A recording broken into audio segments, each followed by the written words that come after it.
Olá, meus queridos. Eu sou o professor Marcos Traeger, de História do primeiro ano do Colégio Cristos. E hoje nós vamos dar continuidade ao nosso estudo do feudalismo.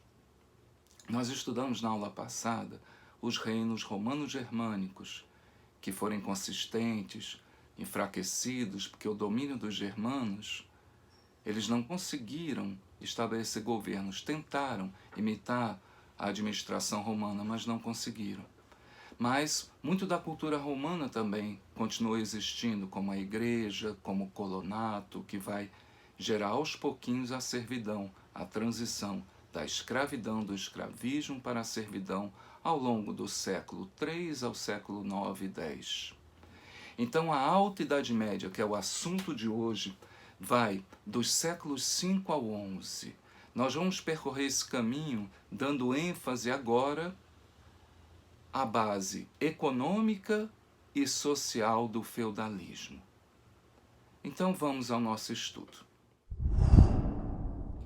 Do século V ao século IX, excetuando o momento do Reino dos Francos, do Império Carolíngio, basicamente no final do século VIII até meados do século IX, que nós tivemos alguma segurança, algum governo centralizado, tirando esse curto momento do século V ao IX, generalizando, podemos dizer que foi uma época de descentralização, de insegurança, de sucessivas invasões e desmandos, em que a população se via muito insegura e que precisava se proteger perto dos senhores que tinham armas, que tinham de alguma forma muros de proteção nas suas casas fortes, que futuramente se tornarão encastelamentos, se tornarão castelos. Esse ambiente continua existindo após o esfacelamento do Império Carolíngio com o Tratado de Verdun, em 843, e com as sucessivas invasões dos vikings, normandos pelo norte, juntamente com eslavos, os húngaros magiares pelo centro e os árabes sarracenos pelo sul da Europa. Esse clima de insegurança e agora sem governo centralizado, já que o Império Carolíngio foi uma exceção dentro do Reino dos Francos, criou a base para o poder local, a base dos domínios senhoriais, dos senhores feudais. Vamos analisar agora como a economia ficou nesse período. Com essas invasões, tanta população decaiu do final do Império Romano em relação ao século V, em relação ao 8, 9, a população caiu. A produção também caiu, foram muitas invasões, pessoas mortas, peste, plantios destruídos.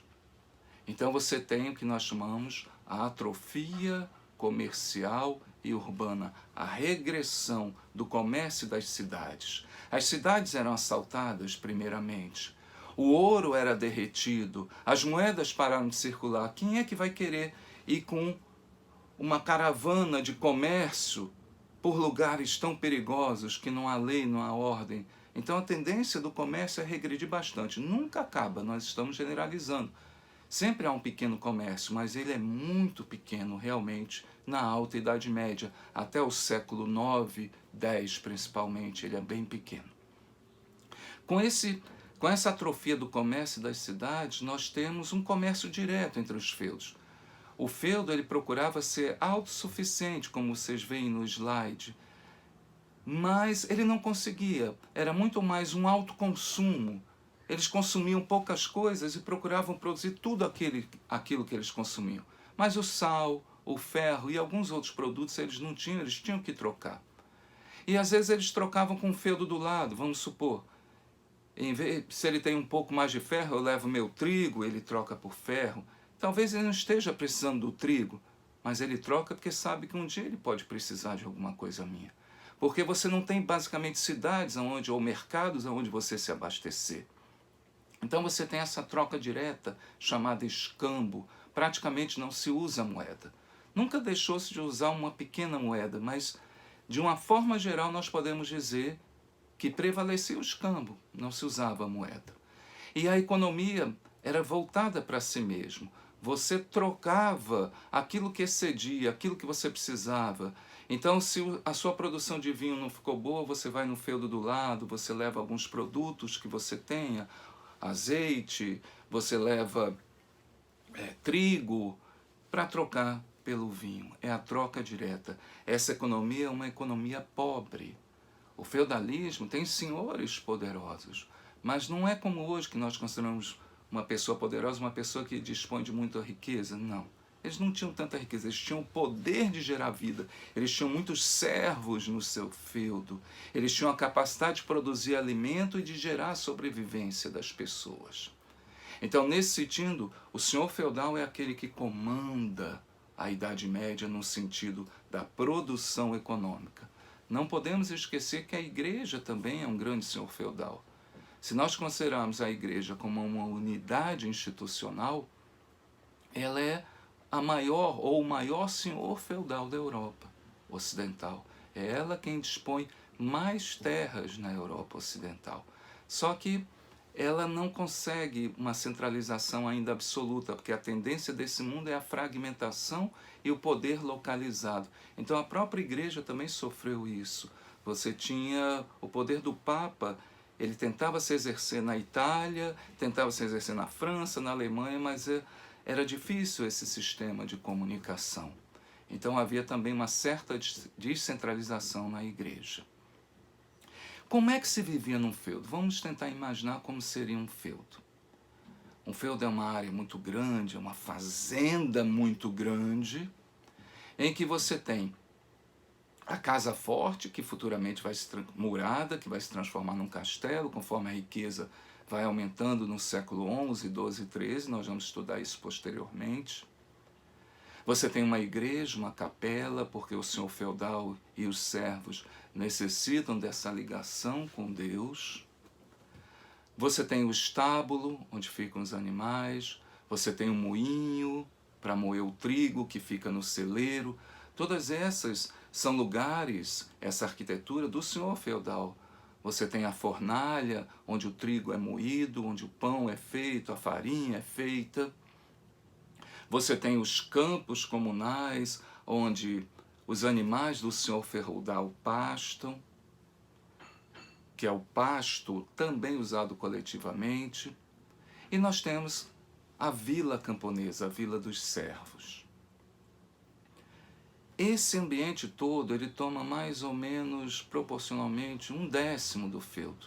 Tem os plantios, eu estou incluindo os plantios também, 1/10, 1/9 do feudo. Você tem os plantios do senhor, você tem os plantios dos servos. O resto do feudo, o que é? São florestas. Professor, por que o senhor feudal não desmata a floresta para produzir mais?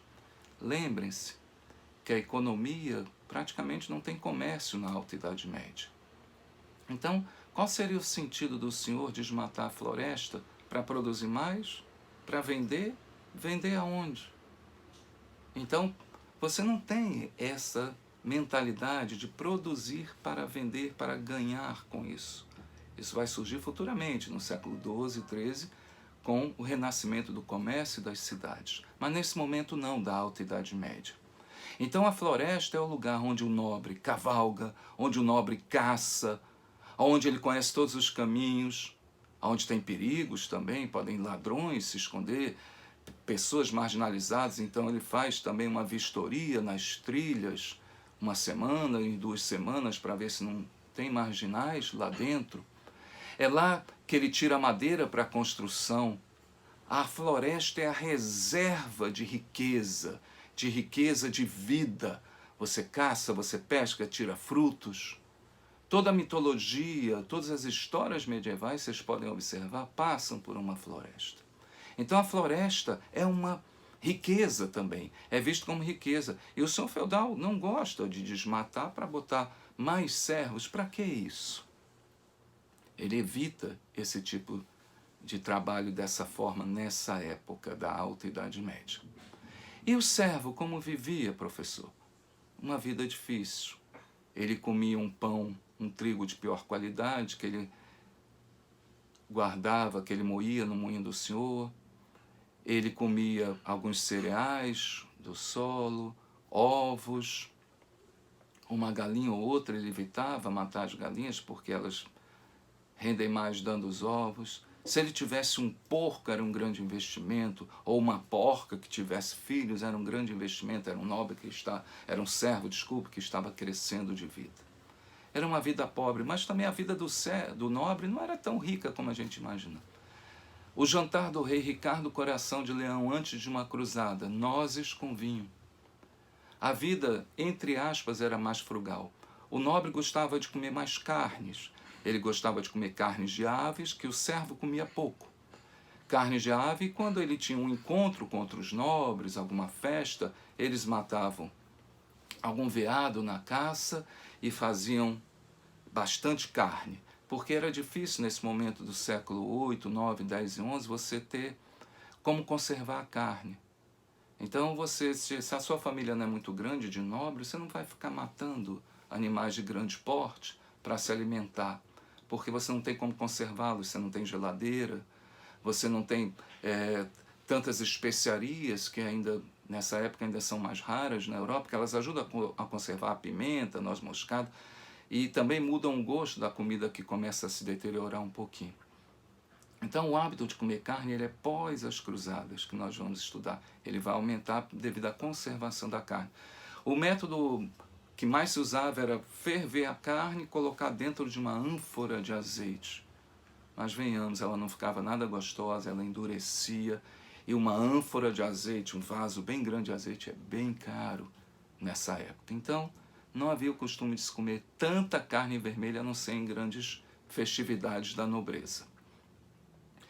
E nós temos, depois de vermos como o servo vivia, ele também devia pagar impostos, porque os servos e os camponeses eram quem davam a base material dessa sociedade, a base de trabalho produtivo dessa sociedade. Então, em geral, em cada lugar da Europa variava um pouco, mas em geral você tinha alguns impostos básicos. A corveia. O servo tinha que dar uma parte do seu tempo de trabalho para o Senhor. Então ele podia trabalhar no manso, na terra do Senhor, 2, 3 dias por semana. Ele poderia consertar, se ele fosse um bom carpinteiro, consertar as portas do Senhor, fazer alguma construção para o Senhor. Ele pagava com trabalho. Esse trabalho era principalmente cobrado na produção, no cuidar do gado do Senhor, da produção agrícola do Senhor. Mas existiam outras formas de cobrar essa corveia. Não era nada calculado matematicamente. De cada feudo, de feudo em feudo, isso variava. Variava muito com a personalidade do senhor feudal e variava muito também através dos seus servos de confiança, que geralmente eram servos livres, chamados vilões, que ficavam na vila camponesa, e falavam para o senhor: olha, o Zezinho só lhe deu 6 ovos, senhor. Ele está cheio de galinha colocando ovos. Aí o senhor falava para o vilão: aperte o Zezinho. Fale lá com ele que se ele não der 1 dúzia de ovos e um ganso, ele vai se ver comigo.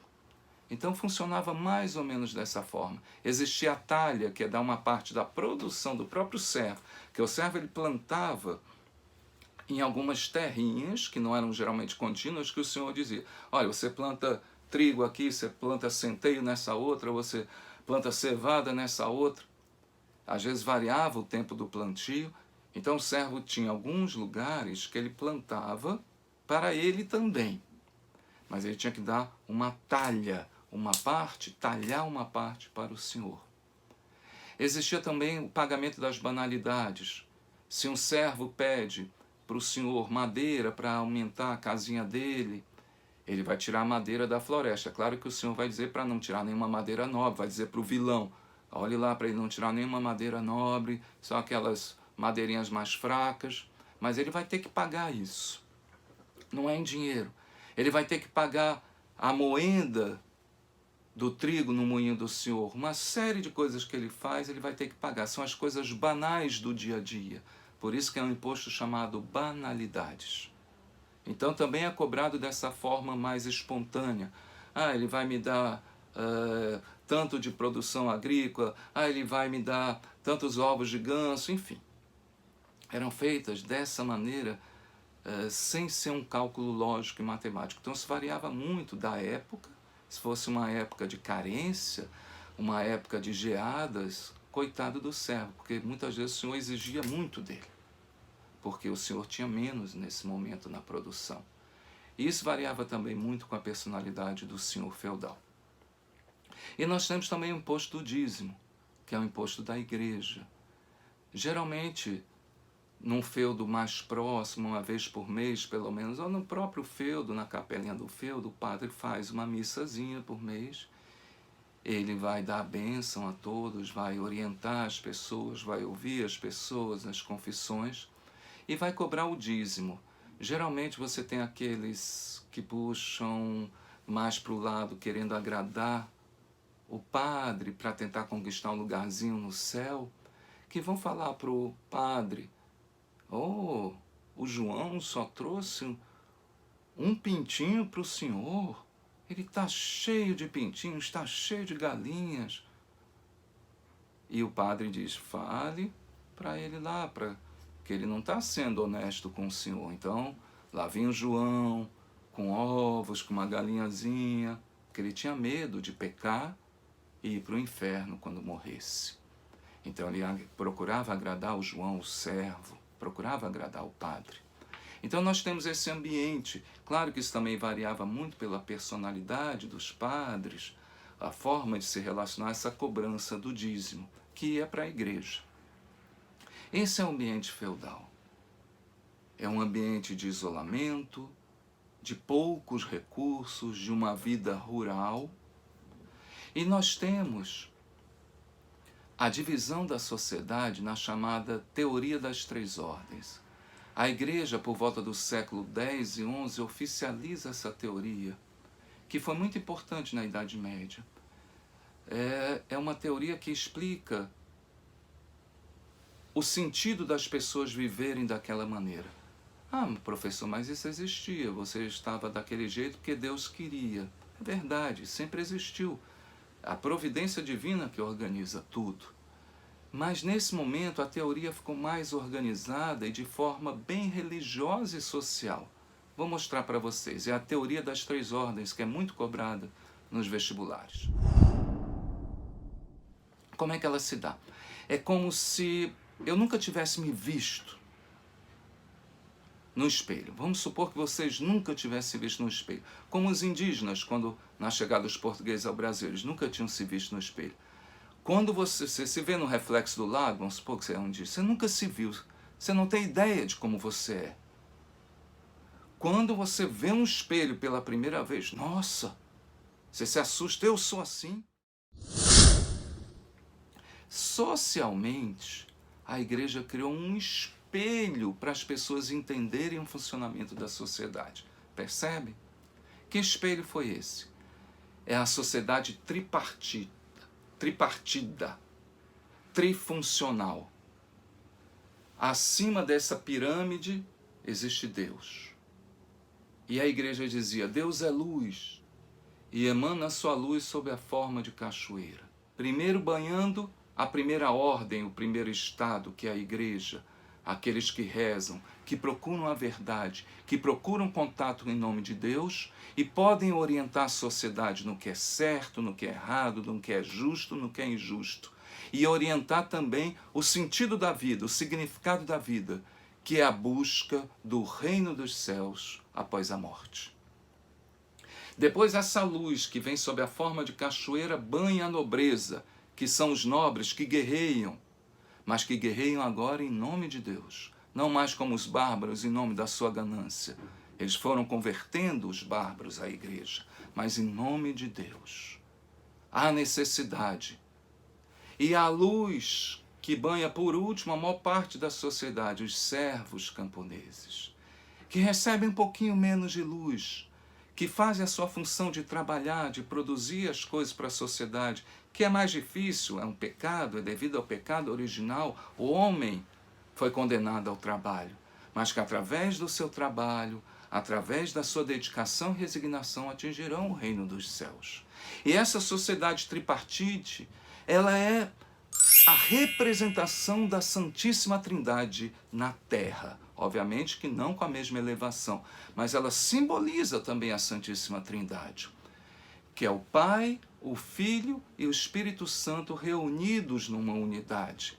Então, se você não tem a igreja, você vai ter os nobres que guerreiam, dão segurança à sociedade, porque senão na primeira invasão tudo se acabava. Então os nobres são necessários. Você vai ter os servos que trabalham.